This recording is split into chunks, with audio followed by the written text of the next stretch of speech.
Демек бұл жерде Аллах субханала тағала пайғамбарымыз саллаллаху алейхи уассаламға үш нәрсені үкім қылды. Бірінші, игілікке жетішу үшін сабыр керек.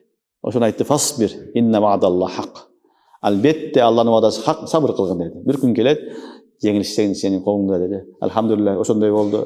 Пайғамбар қиналды, Меккеге көшіп келгеннен кейін Бадрда жеңіс башталды, Бадрдан башталды. Екінші хижриден башталды. Ақыры Фатх Макка болды, ақыры Хажатул Вада болды. Бүт бардығы болды. Хажатул Вадада бардығы эле мұсылман болып алды. Бардығы келді Құдайға шүкір. Ошоны айтып атат. Не қылғын, сабыр қылғын, әлбетте Алланың уәдасы хақ. Жеңіс сені менен, әлбетте біз пайғамбарларға, имандыларға жардам беребиз дегені хақ. Түшүнүңөрбү? Экинчиси, вастагфир ли замбик. Күнөөлөрүңө тооба кыл деп атат. Яғни пайғамбар арқылы үмметке айтып атат. Пайғамбарлар күнөөсү болбойт. Пайғамбарлардын хилафул аула бир нерсе болгон болсо, Кур'ан-ы Карим анындагы замб деп айтат. Бул максият эмес, максият чоң күнөө. Замб.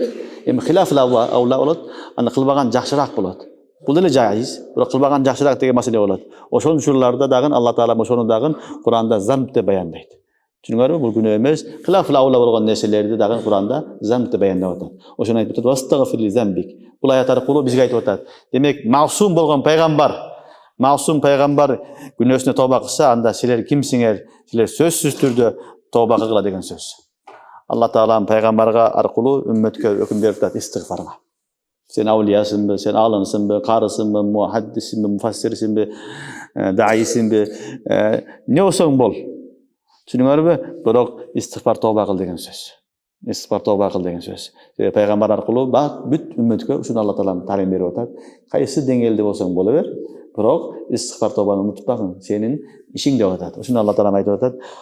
Вастагфир ли замбик васаббих бихамди раббик. Жана Раббиңди хамд менен тасбих айтып мактагын бил ашии вал ибкар, эрте менен кеч.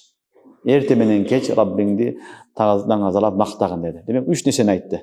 Биринчи деди сабыр кылгын, экинчи истигфар айткан, үчүнчү тасбих айткан. Мына ошол үч нерсе менен пайгамбарыбыз саллаллаху алейхи вассалам өкүм кылып, пайгамбарыбыз саллаллаху алейхи вассалам ийгиликке жетти тугандар. Фатх болду. Мусулмандарга толук фатх болду. Үч негизинде. Ошон үчүн ийгилик жетиш үчүн биринчи орунда сабыр керек. Экинчи истигфар тооба кылыш керек. Үчүнчү Аллахты макташ керек.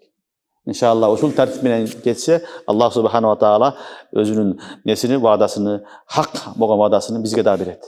Bizge da ayткан сөздөргө hak Allah Taala пайгамбар менен кошо иман келтиргендерге берем деп атпайбы ваадасыны. Ал bizge da келет иншалла. Шарты биринчиси сабыр, экинчиси истигфар, үчүнчүсү некен? Тасбих айтуу, Алла Тааланы мактоо, даңазалоо.